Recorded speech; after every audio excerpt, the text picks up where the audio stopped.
Alhamdulillahi Rabbil Alamin wal aqibatu lil muttaqin wassalatu wassalamu ala man la nabiyya ba'd amma ba'd. Assalamualaikum warahmatullahi wabarakatuh. Ang lahat ng papuri para lamang sa nag-iisang tagapaglikha na si Allah subhanahu wa ta'ala.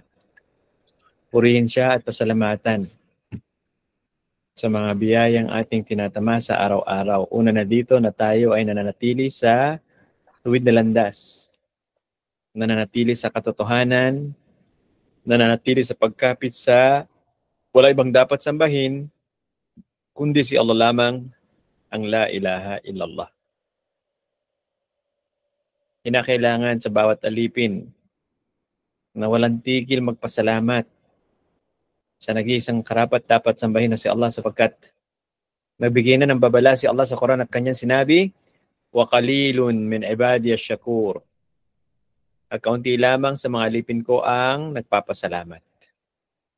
Kasi ang tunay na nagpapasalamat ay hindi lang gamit ang dila. Alhamdulillah, thank you Allah, ashkurukallah. Hindi. Ang tunay na nagpapasalamat ay ginagamit ang dila, puso at mga bahagi ng katawan. Dila, ang palaging sinasalita mo ay mabubuti. Lagi ka nagbabasa ng Quran. Sasalita ka ng katotohanan. At tinutupad mo ang utos ni Allah, ya ayyuhalladhina amanu dhkurullaha dhikran kathira.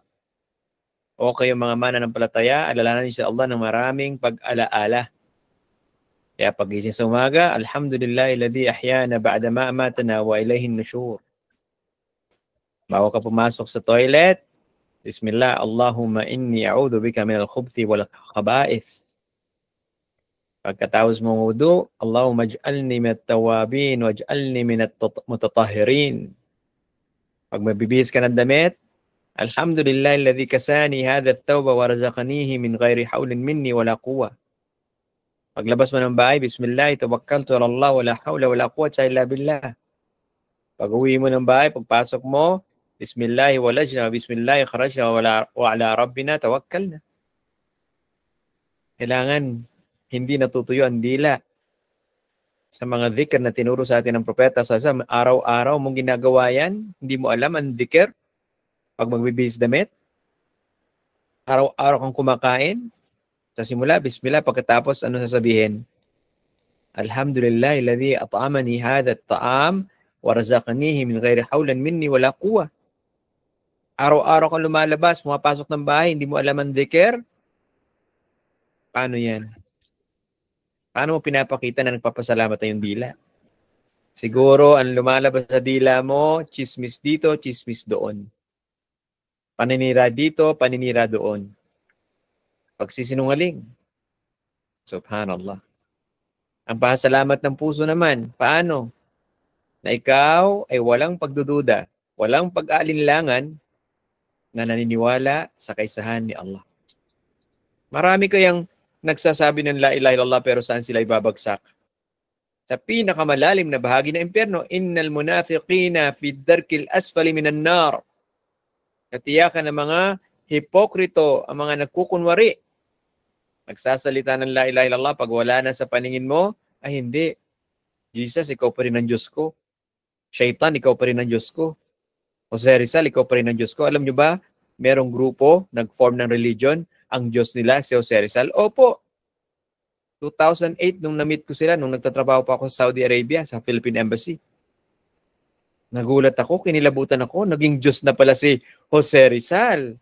Ang nakakatawa pa, hindi lang mga Pilipino ang miyembro. May mga foreigner pa, mga Amerikano. Ay talaga naman yung utak wala sa... Ang utak nasa paa na. Subhanallah. Kaya, ang puso mo dapat ay dalisay.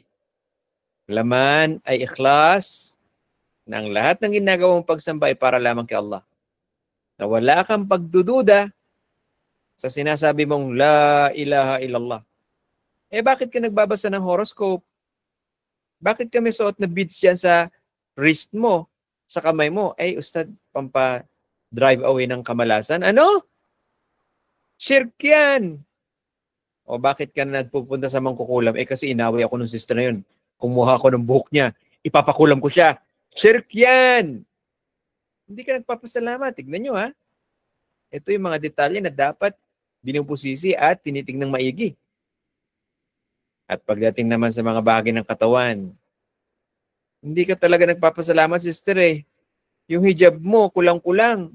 Alam mo ba na 8 kondisyon yan, dapat tunto pa rin? Hindi pwedeng 7, hindi pwedeng 5.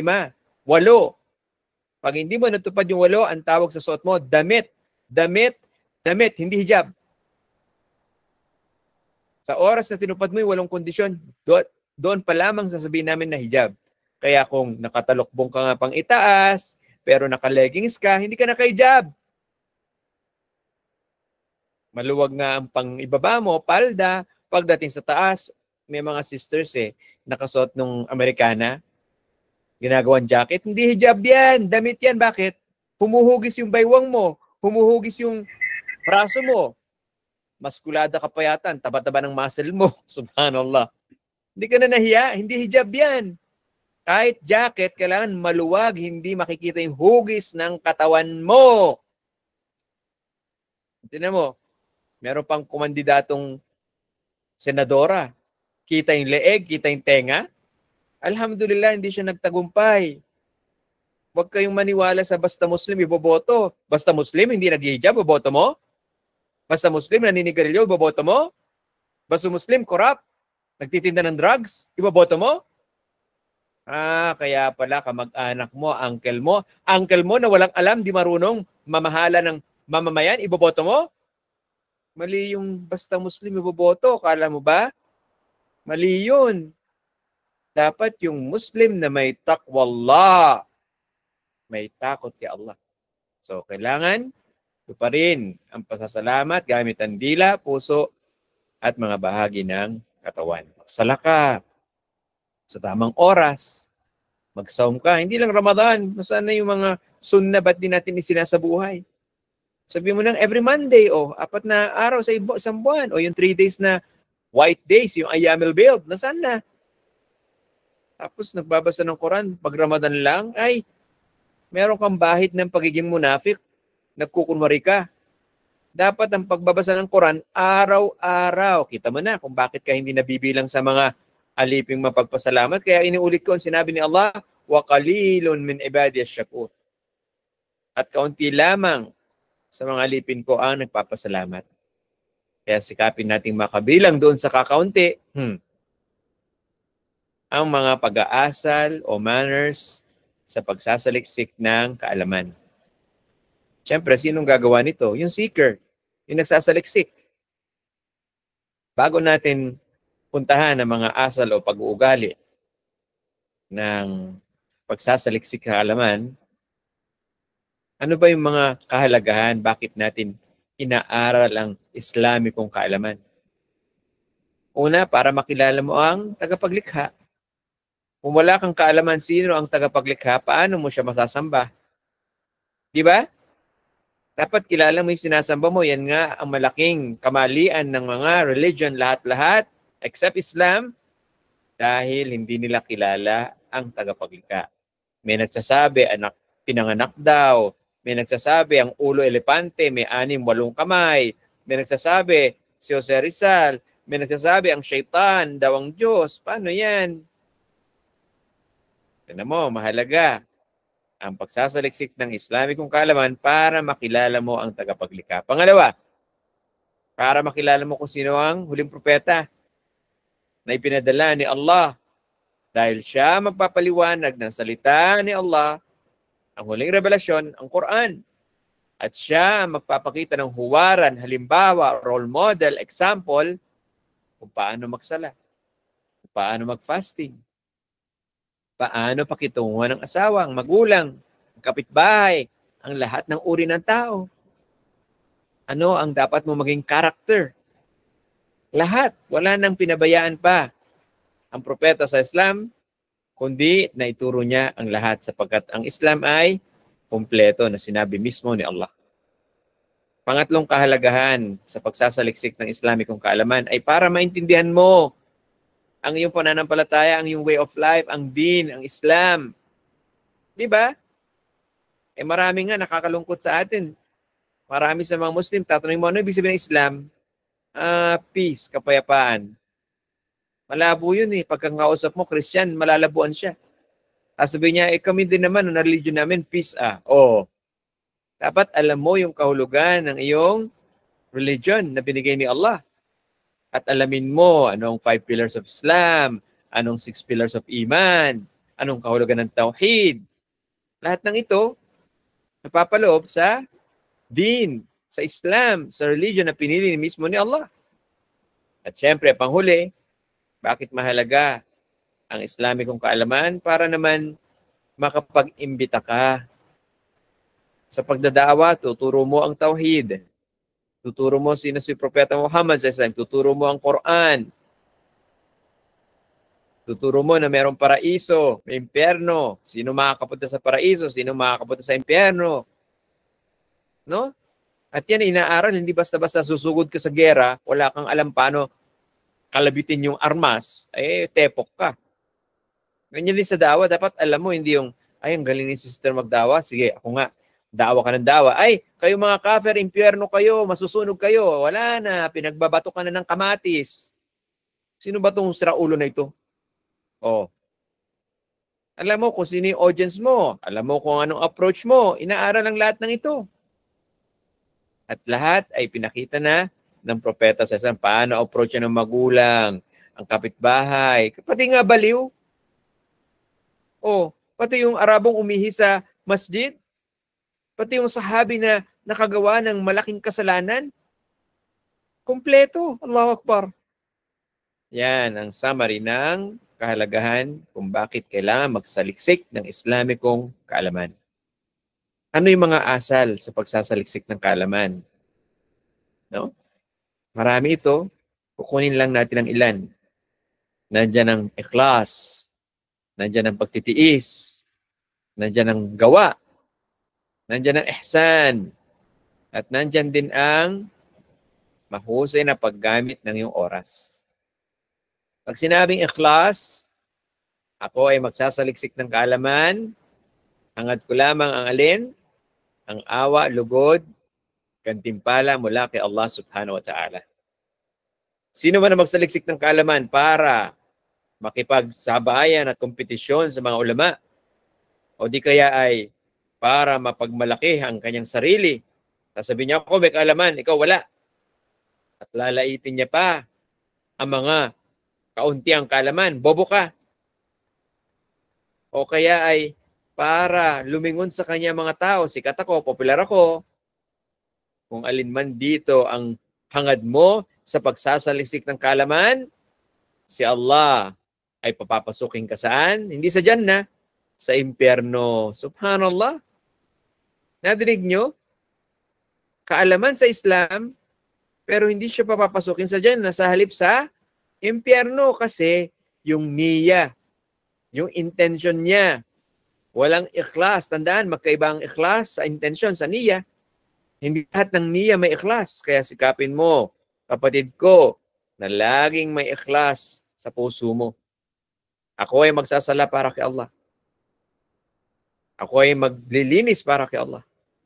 Ako ay mag-aayuno para kay Allah. Ako ay magpapakita ng pagmamahal, paggalang, pag-aaruga sa magulang ko matatanda na para kay Allah. Yan ang ikhlas, para kay Allah. At ang ibig sabihin ng para kay Allah, hangad ko ang lugod, awa, at gantimpala mula kay Allah subhanahu wa ta'ala. Yan ang dapat mong isaayos sa puso mo. Araw-araw yan. Sa bawat gagawin mong pagsamba, gaya ng sala, 5 times a day, ikaw kondisyon mo ang puso mo. Kasi mangyayari na nakita mo yung nanay mo, si ustada, ay, doon siya magpe-pray sa masjid, tatabihan ko si nanay, si ustada para makita niya ako nagsasala. Lagot! Shirk yan. Bubulungan ka ng syaitan, lalabanan mo. Hindi. Ako ay magdadasal, magsasala para lamang kay Allah. Ganun. Kaya kung walang sinseridad, malalagay ka sa panganib, delikado. Sabi po ni Allah, وَمَا أُمِرُوا إِلَّا لِيَعْبُدُوا اللَّهَ مُخْلِصِينَ لَهُ الدِّينَ. At hindi sila inutusan. Sino sila? ang mga mananampalataya, ang mga nagsabi ng la ilaha illallah. At hindi sila inutusan liban lamang na sambahin si Allah subhanahu wa ta'ala ng may ikhlas, ng may sinseridad. At para lamang kay Allah ang din, ang Islam. Siya nagbigay nito eh. Natural na para sa Kanya ang lahat ng gagawin natin dito sa pananampalatayang pinili mismo ni Allah, walang iba kundi ang Islam. At yung pagsamba, gagawin mong utos, lalayon mong bawal. Wala nang pangatlo pa. Gawin ng utos, layo ng bawal. Diyan sa paraan na yan, ay sasambay mo si Allah na mayroong ikhlas. Iiwanan ko tong pag-sexy-sexy dress para kay Allah. Iiwanan ko tong pagchat-chat sa kung sino-sino lalaki. Hindi ko naman asawa, hindi ko naman anak, hindi ko naman kapatid na lalaki. Para kay Allah. Iiwanan ko tong pakikipagkaibigan sa mga sister Muslima na hindi naman malakas ang iman. Tama. Mamaya makikita nyo kasama yun sa mga pag-aasal, no? Hindi yung lahat ng Muslima, kaibigan mo. Hindi. Pipiliin mo lamang. Yan. Meron tayong dalil sa Quran na kailangan ang ikhlas. Binigyan tayo ng babala ng propeta sallallahu alaihi wasallam. Kabilang sa 3 klase ng mga tao na ibabalibag sa imperno sa Jahannam ay siya na nagsaliksik ng kaalaman. Pinaghusay ang pagbabasa ng Quran at minemorya ito. Haharap siya ngayon sa araw ng paghukom. At tatanungin siya, ikaw, nagsaliksik ka ng kaalaman, nag-aral ka ng tajwid, nagpaghusay mo ang pagbabasa ng Quran, minemorize mo pa ito. Ito, papakita sa kanya. Opo, ya Allah, aaminin naman niya. Tama po, ya Allah. Ginawa ko po yan para magturo sa mga tao na wala pang alam. Anong sasabihin sa kanya? May magsasabi sa kanya, hindi si Allah. Basta may utusan si Allah. Ikaw ay sinungaling. Ako? Nakakasindak, no? Lahat nandoon. Mula kay Adam hanggang sa huling lilikhain ni Allah na nilalang, madidinig, ikaw ay sinungaling. Nagsaliksik ka ng kaalaman, nag-aral ka ng Quran, para sabihin ng tao, uy, ang galing niya, kabilang siya sa ulama, ang ganda ng boses niya, ang ganda ng pagbabasa niya, ang dami niya na-memorize, tuwan-tuwa ka naman. Pag ganyan ang pakiramdam mo, pinupuri ka at natutuwa ka, hindi mo sinasabing, si Allah ang nagbiyaya sa akin ito, lagot ka. Pagkatapos, sabihin sa kanya na sinungaling ka, at sinabi ang katotohanan na hindi ka tunay na nagsaliksik para ituruan ng mga tao. Gusto mo, maging sikat ka. Sabihin na ikaw ay alim. Pagkatapos sabihin sa kanya yan, kakakalad ka rin ng kanyang mukha. Mukha, hindi kamay. Kasi pag kinakalad ka, di ba, usually kamay.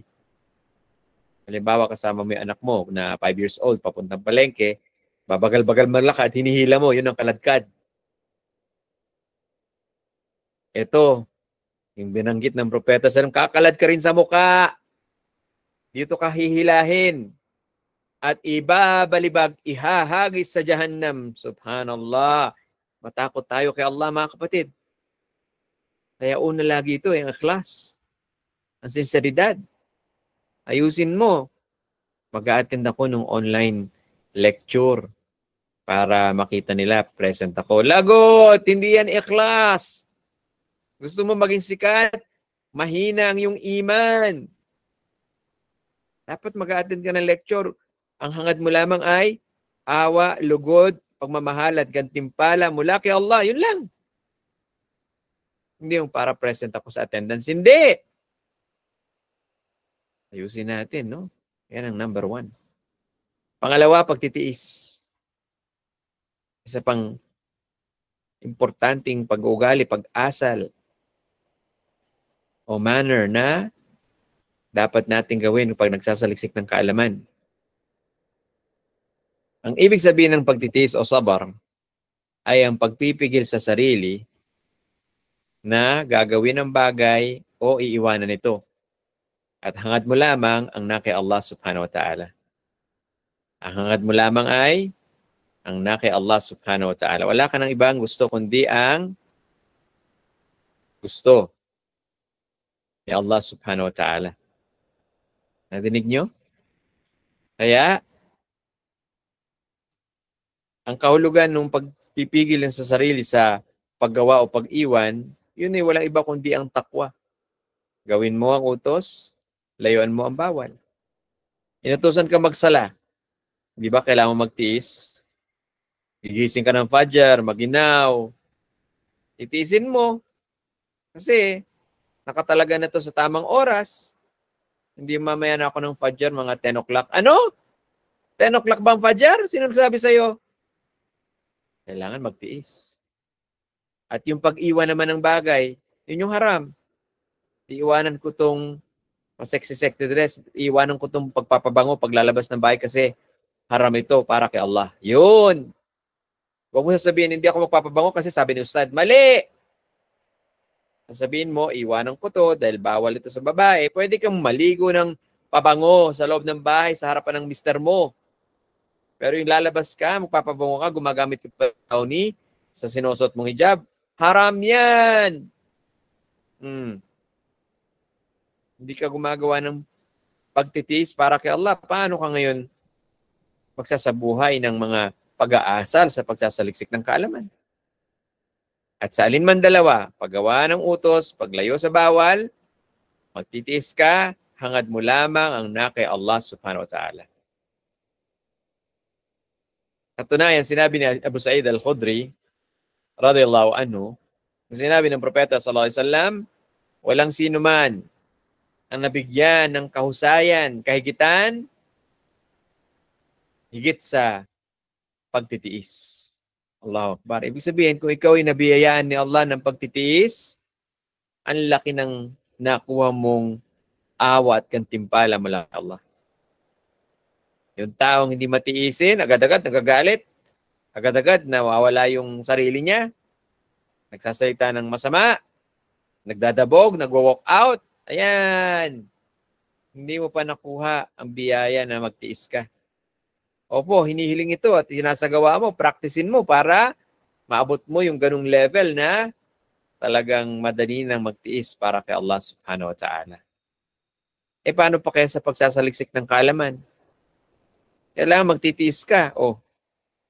Buong araw, nagtatrabaho ka, 5 ang anak mo, alas 9, alas 8 ang lecture, ay pagod na ako, matutulog na lang ako. Yan, hindi ka nagtitiis. Subhanallah.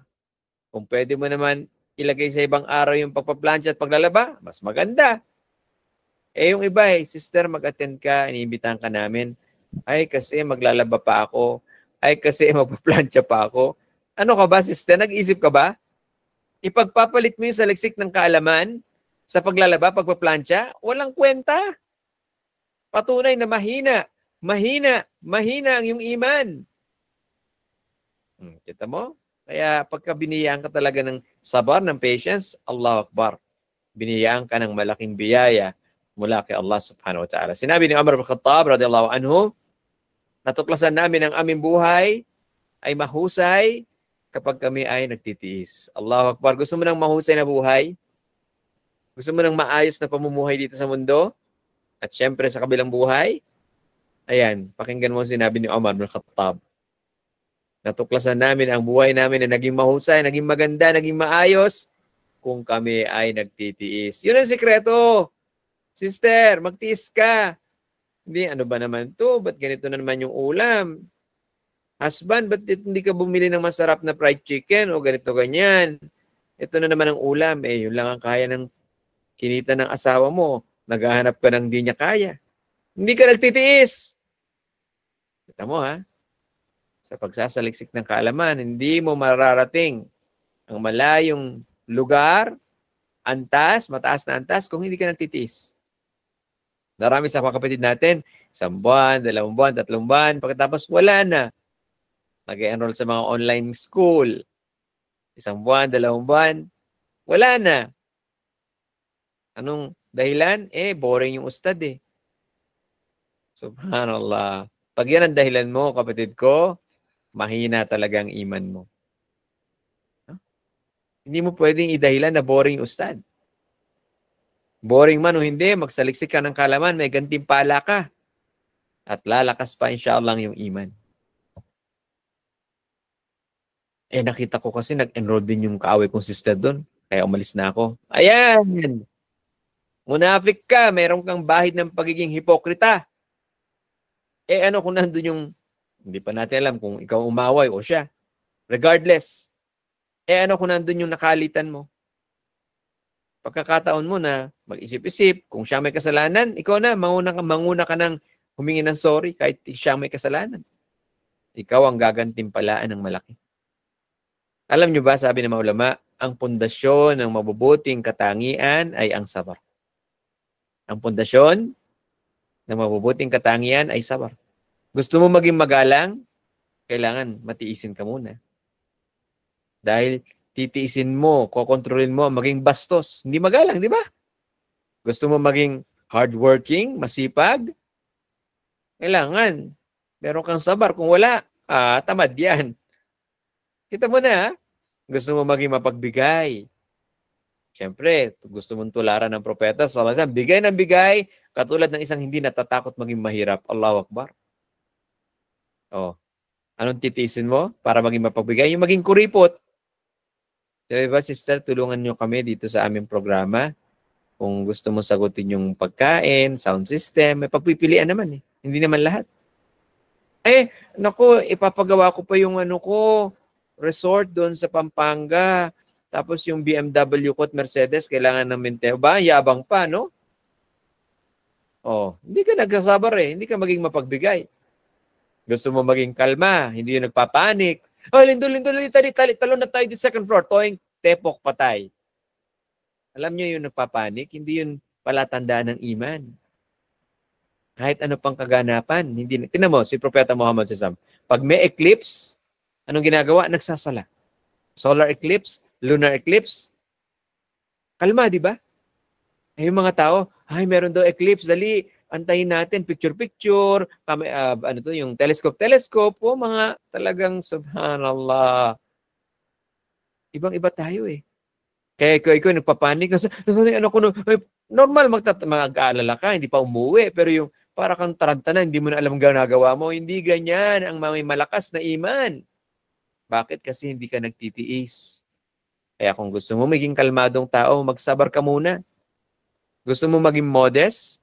Gusto mong Maria Clara? Bagkus, sigit pa tayo sa mga kababayan natin sa Maria Clara.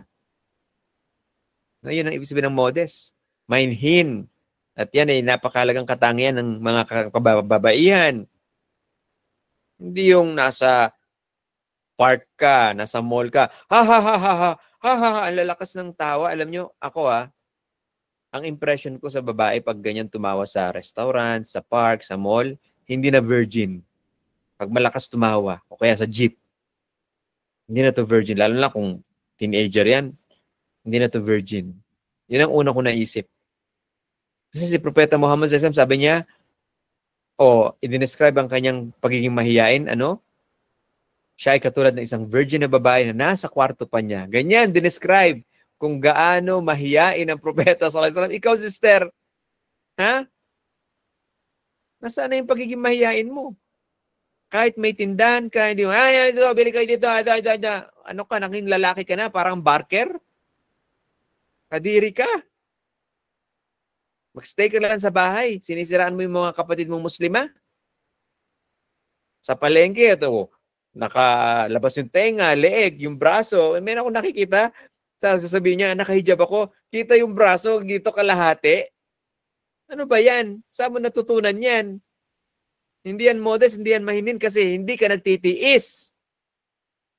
Kung sino-sinong lalaking kinakausap mo, katrabaho, ano ba? Kahit katrabaho mo yan, obserbahin mo ang Islamic guidelines. Hindi yung kayong dalawa lang nag-uusap. Pati sa chat, kayo lang dalawa, ay malinaw. Ang pangatlo ay syaitan. Kita mo, hindi ka modest, hindi ka mainhin. Ang tawag sa'yo, excuse me for the word, pakawala, malandi. Pag may sale sa mall, nako, tinan mo si sister, nakikipag-git-gitan, nakikipag-dikitan sa lalaki, hindi mo na alam kung anong dinidikit sa'yo. Kadiri ka. Subhanallah. Gusto mo maging masunurin, magtiis ka. Gusto mo maging tapat, magtiis ka. Pagtitiisan mo maging sinungaling.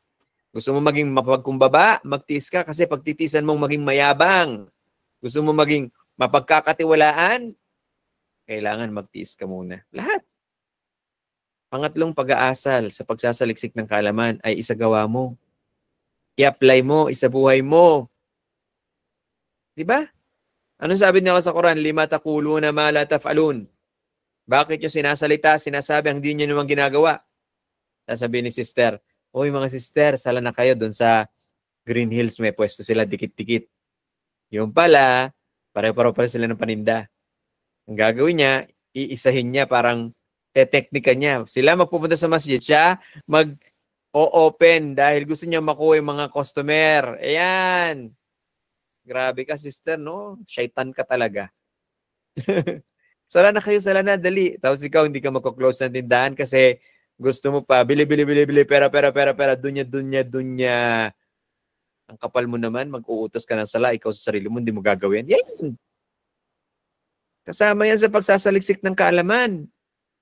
Yung pag-aasal na yan, mahalaga. Isasagawa mo, natututunan mo.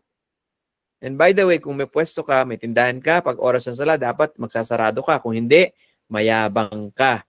FOS ka. Alam niyo yung FOS? Friend of Shaitan. Gusto mo bang tawagan kang FOS? Friend of Shaitan?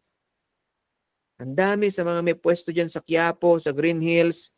Pag oras ng sala, hindi nagsasara ng pwesto. Ang yayabang. Bukang bibig, Allahu Akbar. Alam mo ba yung sabihin ng Allahu Akbar? Ha? Si Allah ang pinakamataas, siya ang dakila.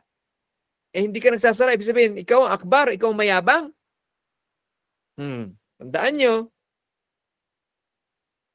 Eh meron pa nag-ano dito sa Baguio, sabi, ang tindero ko naman, tindera ko Christian. Kahit na! Sino meron ni tindahan? Ikaw! Lagot ka kay Allah! Diba? Lagyan mo ng karatula, close for prayer for 15 minutes. Oh. Matutuwa pa yung mga tao eh. Nakakatuwa naman tong tindero, madasalin. Oh, di ba? Dito ako bibili, may takot to sa Diyos. So, malay mo. Pero hindi, bili, pera, dunya yun na sinungaling ka. Wala kang pag-aasal na isinasagawa ang natututunan. Sayang, nag-aaral ka pa man din. Hindi mo isinasagawa. Mahalaga, no? Ang isagawa ang natututunan. Isa pang pag-aasal, manner sa pagsasaliksik ng kaalaman, ang ihsan. Ano ibig sabihin ng ihsan? An ta'budullah ka'annaka tara. Fa in lam yakun tarahu, fa innahu yarak. Ang sabayin mo si Allah na para bagang nakikita mo siya. At sa kalagayan na nawawala ka sa pag-iisip na nakikita mo siya, isipin mo, nakikita ka ni Allah. Di ba? Pag lagi mo sinasanay sa sarili mo ito, naku po, ang ganda. Lalabas ka ng bahay, ay, naamoy mo yung pabango, suot mo. Yung damit na, alam mo na, kayo ng asawa mo, ay, papalitan ko to. Kasi ayokong magalit sa akin si Allah. Oh, tignan mo na. Naaral ko na yung 8 kondisyon para tawaging hijab. Susundin ko, ayoko yung hapit sa pang-ibaba, naka-leggings, naka-jeans. Naku, yung mga anak nyo, mga dalaga, pagsasabihan nyo nga, pangaralan nyo nga, eh paano yan? Yung nanay pala, naka-jeans din. Nako, like mother, like daughter. Ikaw pala ang masamang huwaran, sister. Isa kang salbahing ina. Tinuturuan mo ng kamalian ang anak mong babae. Dapat ikaw nga ang huwaran. Ang ihsan, no? Pag-aasal sa pagsasaliksik ng kaalaman, maging aware ka palagi. Minsan, tutuksoin ka ng syaitan, sige, magpakitang gilas ka kay ustad, sapawan mo yung classmate mo para maramdaman nila, bobo sila, ikaw matalino. Ganyan, kailangan alisto ka. Pag tinutukso ka ng syaitan, a'udhu billahi minash shaitanir rajim. Wala akong hangad kundi ang lugod at awa ni Allah. Ayokong magmalaki, ayokong mayabang. No? Lalapit sa yung classmate mo, pwede mo ba akong turuan dito sa topic natin sa Tauhid, sa Hadith? Sister, di ko kasi naintindihan, paki-explain. Sasabihin siya, huwag may palibanag. Pag naintindihan niya, mataas ang quiz niya, matatalo ka. Oh, ngayon may ihsan ka. Ay, hindi. Oh, ano yung sister? Sige, turuan kita. See? Kasama sa ihsan yung lagi mong inaalala si Allah subhanahu wa ta'ala dahil ang Muslima na laging inaalala si Allah ay masigit ang takot niya kay Allah, insyaAllah. Pero yung natutuyo ang dila, parang disyerto, ano hindi ka pagising sa umaga? Hindi ko alam. Ano hindi ka pagpasok ng toilet? Hindi ko alam. Ano hindi ka paglabas ng bahay? Pagpasok ng hindi ko alam. Nako, puro ka hindi alam. Paano ka magkakaroon ng ihsan? At syempre, magdua, magdua, magdua. Inna Allah yaghdabu ala abdi idha lam yad'u. Sabi ng propeta sa nagagalit si Allah sa alipin na hindi nagdudua. Nakita nyo? Baliktad sa tao. Ang tao, kasi ang pagdua, paghiling, di ba? May gusto kang hilingin kay Allah. Ang tao, pag hihiling ka sa kanya, araw-araw, sister, pahingi ka ng ito. Bukas, sister, pahingi ng ito. Sa sunod bukas, sister, pahingi ng ito. Pang-apat na araw, sister, nasaan ka na? Hingi sana ako na, pinagtaguan ka na kasi hingi ka na hingi. Ang kapal na mukha mo. Subhanallah. Ako nung Christian pa ako, sa elementary, high school, college, ang ugali ko, kumpletong gamit ko. Ayokong nanghihingi kahit papel. Ako ang hinihingan. Hindi naman ako madamot. Subhanallah. Oh, kaya yung bag ko laging mabigat. Para akong nag-bodybuilding. Mabigat yung ano. Pero, alhamdulillah, hindi ko naman kinomplain yun. Pagka meron ka talagang attitude na magpupursige, baliwala sa yung hirap. Nadala ko yun hanggang pagtanda. Ayoko nung hihingi ka na para ka namamalimos. O ngayon, magdua ka. Hingi ka kanino kay Allah. Ito ang kinaiba ni Allah. Pag humihiling ka sa Kanya, hindi Kanya tatalikuran. Hindi niya sabihin, ang dami mo nang hiningi, magtigil ka. Hindi. Sa halip, magagalit pa si Allah pag hindi tayo humihingi, nagdudua sa Kanya dahil siya lamang makapagbibigay ng ating pangangailangan. See? Yan ay kasama sa ihsan. Isa pang pag-uugali at pag-aasal sa pagsasaliksik ng kaalaman, ang mahusay na paggamit ng iyong oras. Ang mahusay na paggamit ng iyong oras. Sinabi ng propeta sallallahu alaihi wasallam, "Ightanim khamsan qabla khams." Pakinabangan mo ang 5 bago ang 5. Ang kabinataan o kayo, kadalagahan ninyo bago ang matanda na kayo. O, din mo habang dalaga ka pa, malakas ka. Mag-aral ka, sumali ka sa paano magdawa, mag-imbita. Opo, ngayon ang dami, ang populasyon ng babae sa Pilipinas, sa buong mundo, mas marami ang babae kaysa lalaki. Noon, pag hinihingan ako ng payo, Ustad, pwede bang magdawa sa mga sister na interesado tungkol sa Islam? Oo, okay lang. Basta, wag lang kayong dalawa sa chat, wag sa private place. Ngayon, bago na yung advice ko. Sinasabi ko, hindi. Brother, kahit Ustad pa yan, Ustad, kung babae nag-chat sa'yo sa messenger, ipasa mo sa mga ustada. Ang dami ng sister Allahu Akbar na nag-aaral at sasaliksik ng kaalaman. At maaari na silang kahanin ng mga ulama. Opo. Si Aisha nga, di ba? Asawa ng Propeta Salam, kabilang sa alima, scholar. So, pakinabangan mo. Habang dalaga ka, magsaliksik ng kaalaman, mag-aral ka, matuto ka magdawa. Kaya, pag si Ustad, may asawa, sabihin ko, Ustad, ipasa mo yun sa misis mo kung nagdadawa yung misis niya. Ganun ang payo ko. Hindi na yung si sister, may nag-chat sa kanyang lalaki. Christian. Gusto ko magtanong ko sa Islam. Pinapayo ko, sister, ipasa mo yan. Ang dami mga Ustad, wag ikaw. Totoo yan.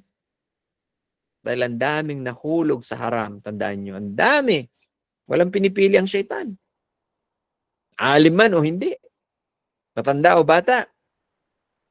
Kaya pakinabangan mo habang dalaga ka ang mga bagay na pwede mong gawin. Number 1, ang pagsasaliksik ng kaalaman. Kasi kung matanda ka na, nandun ka na sa puting kama sa ospital, sana ganito. Puro ka na sana, haram nga yung sana tapos na . Sana nagsaliksik ako ng kaalaman, sana nag-aral ako ng dawa. Wala nang say-say yun. Bawal nga magsabi ng sana pag tapos na. O, tinan mo, magsisisi ka pa. Na wala nang silbi ang pagsisisi mo. May baston ka na, naka-wheelchair ka na. O, pero hindi pa naman katapusan. Maraming napapakinggan yung istorya, di ba? Nasa wheelchair, nasa hospital bed, pero yung katabi niyang pasyente, dinadaawahan niya. Yung bumibisita sa kanya, dinadaawahan niya, Allahu Akbar. Pwede ka pa rin, wag ka mawala ng pag-asa. Pero eto na nga, sinasabi ng propeta, ngayon pa lang. At ikaw ay nasa edad na kadalagahan mo. Kinabangan mo ito. Pangalawa, ang iyong kalusugan, sahatuka, qabla sakamik. Ang iyong kalusugan, bago ang karamdaman.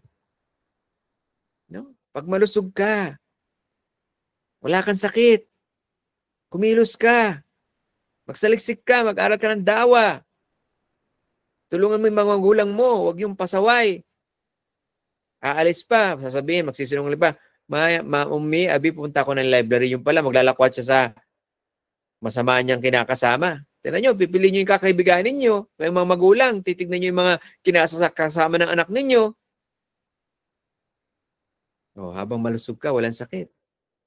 Dahil pag may sakit ka na, nandun ka na sa hospital bed, paralisado ka na sa isip mo, nagsisisi ka, nako, wala nang silbi. No? Bibigyan tayo ng karamdaman at ang nagpapagaling lamang ay walang iba kundi si Allah.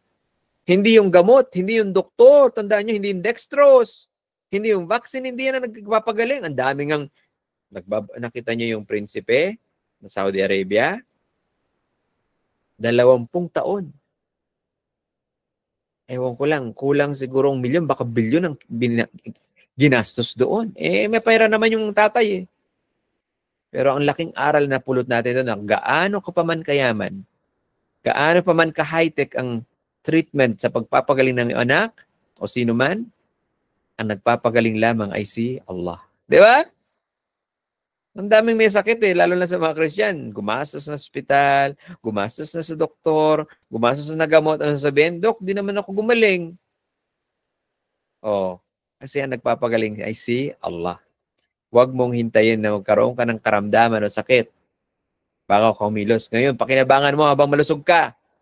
Pangatlo, pakinabangan mo ang yaman mo bago ikaw ay mahirap. Diba? May mga ganyang storya. Hala, si brother, mayaman yun noon ah.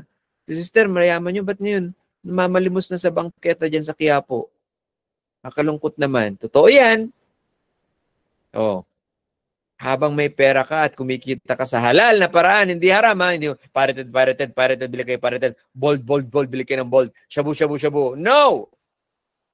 Haram yan. Yung kayamanan na kinita mo sa halal. Sobra-sobra pang binigay sin Allah. Ako masasagot sa Islamic dawa dito sa barangay. Ganun! Papaaralin ko tong anak nyo, matalino, masipag. Ako nang sasagot sa pagpapaaral niya. Gumawa ka ng maraming pwedeng magawa sa yaman na biniyaya sa iyo sobra-sobra. Dahil kung mahirap ka na, sana matulungan ko yun pero wala naman na akong pera.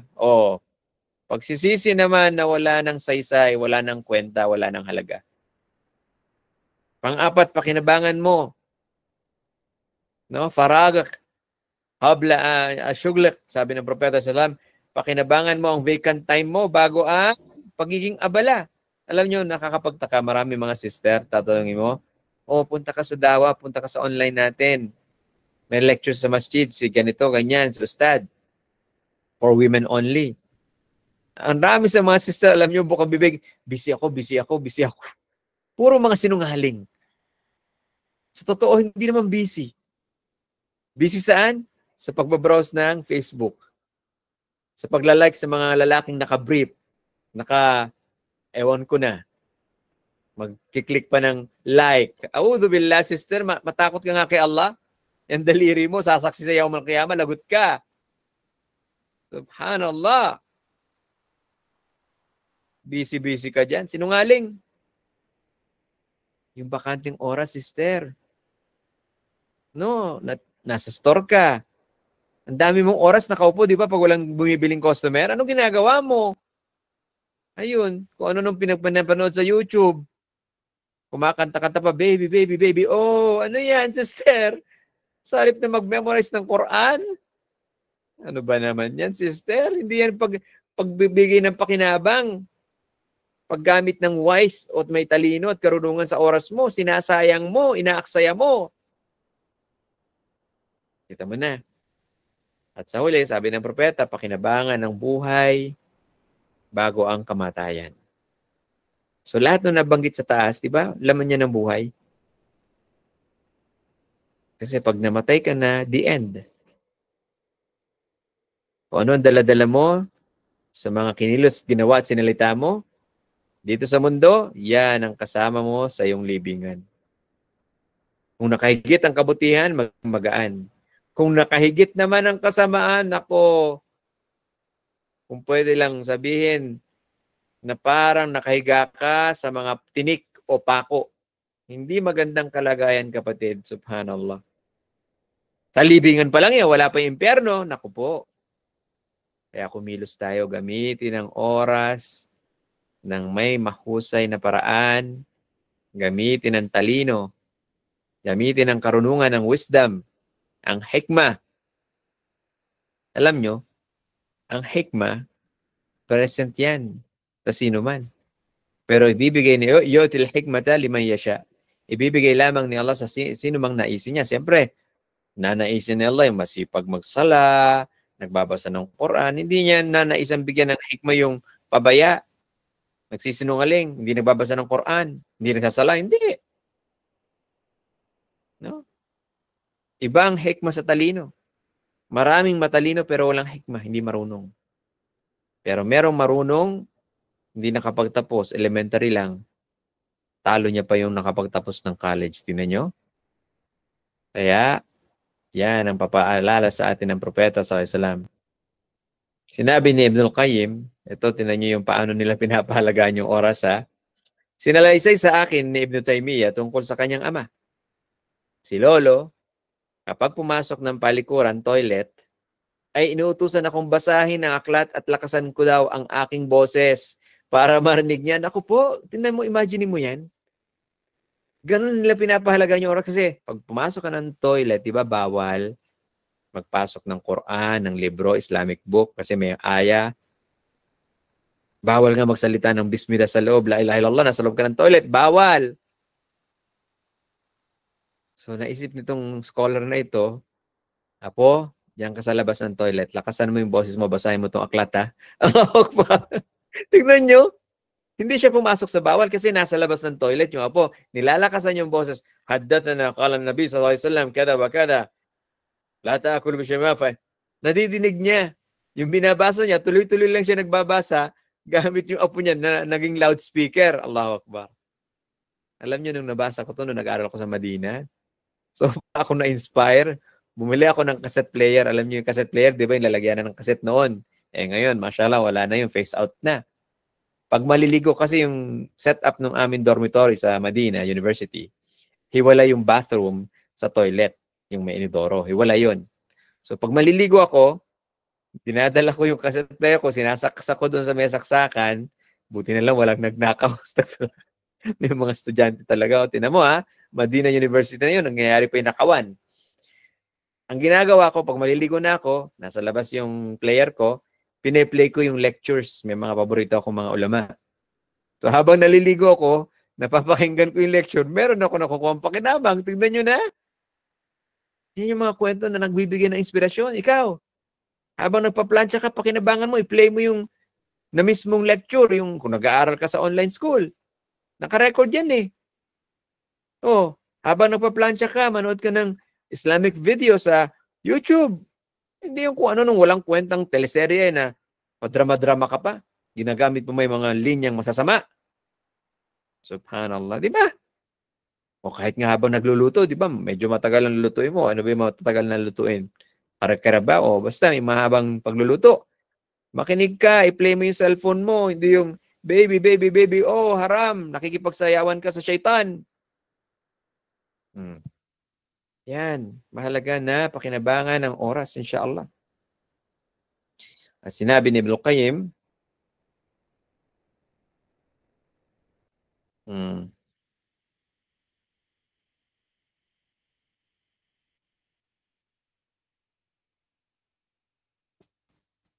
rahimahullah, bilang huling slide na, Ang tao ay ibang-iba sa lahat ng nilikha, yung mga hayop.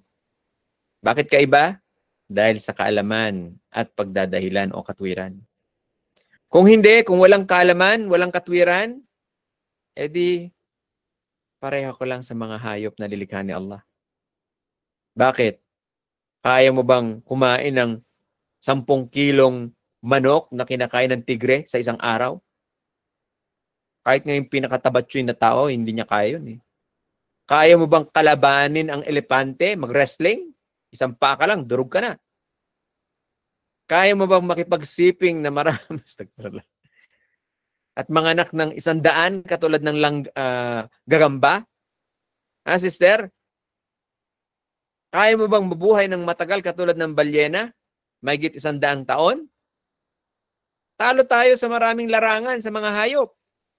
Kaya nga naging bukod tangi ka sa mga hayop dahil sa kaalaman at katwiran. Kung wala nito, pantay lang kayo sa mga hayop. Subhanallah. Ang gandang salita, di po ba?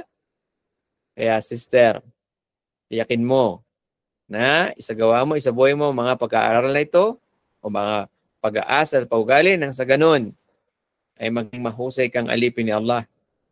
Bagkos mahusay na talabul ilm, nagsasaliksik ng kaalaman. Bilang pagwawakas, sinabi ni Abu Darda, radiyallahu anhu, sabi ito, nadinig ko ang propeta sallallahu alaihi wasallam, sinabi niya, naman ang tatahak ng daanan na nagsasaliksik ng kaalaman ay pag-aagaangin ni Allah. Ang daanan, padadaliin niya tungo sa Jannah. Allahu Akbar. At dahil dyan, ay magwawakas ng ating salita, naway nakakuha tayo ng maraming pakinabang. Subhanakallah wa bihamdika, asyhadu an la ilaha illa anta, astaghfiruka wa atubu ilaik. Assalamualaikum warahmatullahi wabarakatuh.